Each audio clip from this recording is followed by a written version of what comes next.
Recently I was at a family member's funeral. A sad occasion. The minister stood up and said, "Well, I never really knew the person who died, but I understand he had a dog, which reminds me, I have a dog. Let me tell you about my dog." And he went on to talk about 10 minutes on his dog. And then he went in another subject, and that reminded him about his own life.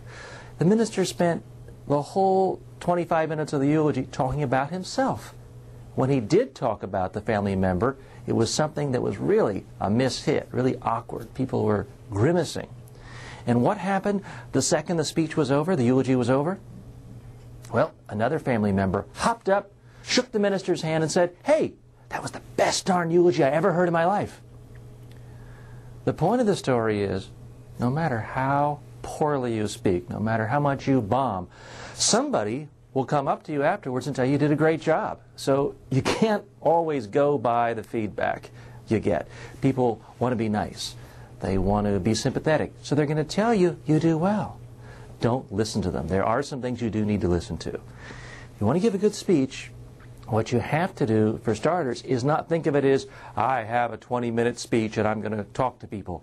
Think of it in terms of a series of 3 to 4 minute stories. Something where there is some action, a dialogue, potentially a problem, and then a solution, a moral to the story. I don't care if you are the CEO of a Fortune 500 company, if you are running for local office, you've got to have a story that captivates people. What you don't want to do is say, well, I've got my speech here, and in an ideal world, all executives would receive just as much formal blah, blah, blah, blah, blah, blah, blah.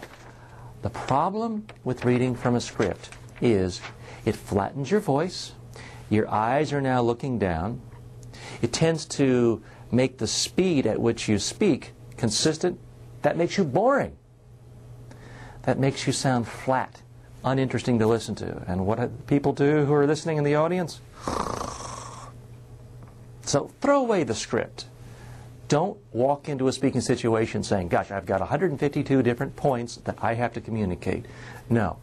Go into a speech with 3, 4, maybe 5 points at the most that you want to convey, even if you have a half an hour to present.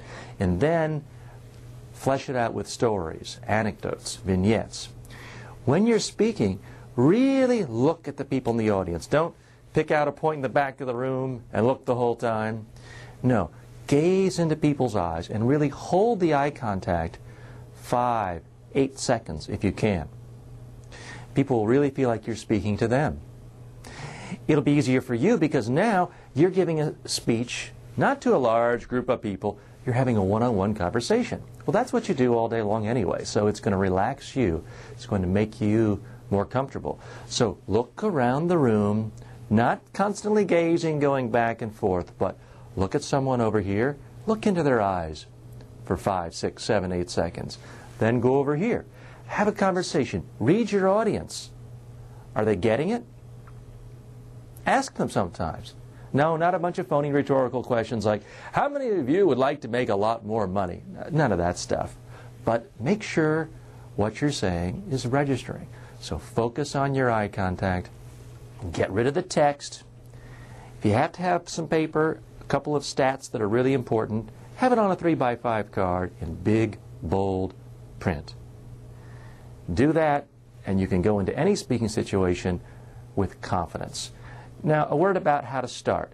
A good speech is like a good movie. You don't see Tom Cruise come out in the theater, well, I'd like to thank the director, and I'd like to thank all of you for coming here today. No.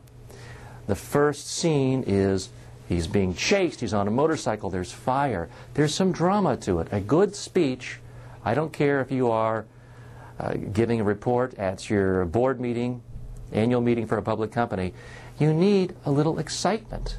So simply start off and say something interesting. You can thank the people who introduced you later. So hop right into the meat. Look at people with confidence. Don't read the notes. Those are the basics. There are a million other ways of improving your speeches, but if you can master those basics, you'll give a pretty good speech. Good luck.